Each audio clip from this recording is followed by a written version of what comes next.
Hai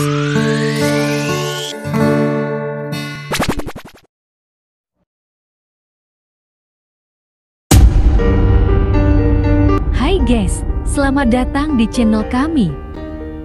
Kopaska turun tangan, Ganyang Malaysia.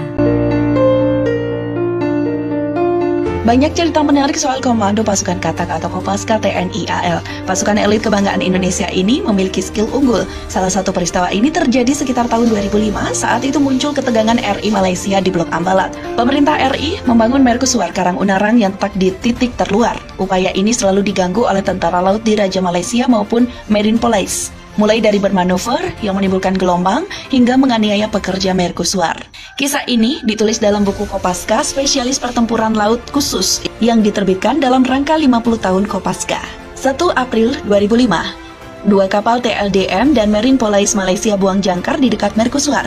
Upaya kapal patroli TNI AL KRI Tendong Naga mengusir mereka tak digubris. Komandan KRI pun meminta bantuan dari personil Kopaska yang memang disiagakan di sana. Serka Ismail meminta izin komandan tim Kopaska Letu Berni untuk meluncur ke kapal Malaysia. Letu Berni mengizinkan, namun dia meminta Ismail tak membawa senjata agar tak terjadi kontak tembak.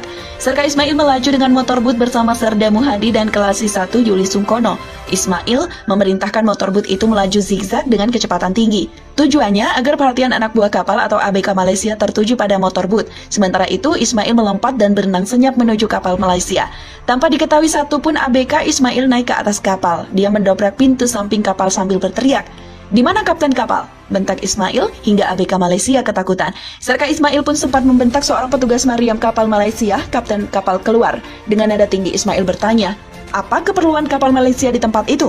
Sang kapten menjawab normatif, hanya menjalankan perintah. "Baiklah kalau begitu, daerah ini adalah wilayah saya, Indonesia. Jadi setelah saya turun dari kapal ini, segera pergi dari wilayah ini. Kalau tidak, jangkar akan saya putus," sergah Ismail pada komandan kapal Malaysia. Walau tak bersenjata, keberanian Ismail rupanya membuat nyali para ABK Malaysia ciut. Begitu Ismail lompat ke perahu karet, kapal pertama langsung angkat jangkar dan kabur dari Karang Unarang. Namun kapal kedua tak mau pergi, serka Ismail dan tim Kopaska segera melaju. Aksi mereka dihalangi sehingga Ismail tak bisa naik kapal. Ismail segera menuju tali jangkar. Dia berteriak sambil menggoyang-goyangkan tali jangkar. "Kalau tidak pergi, tali jangkar ini saya ledakkan," ancamnya. Berhasil, aksi ini pun membuat kapal Malaysia meninggalkan wilayah Karang Unarang. Rupanya cukup 3 orang Kopaska untuk mengusir 2 kapal Malaysia dari perairan.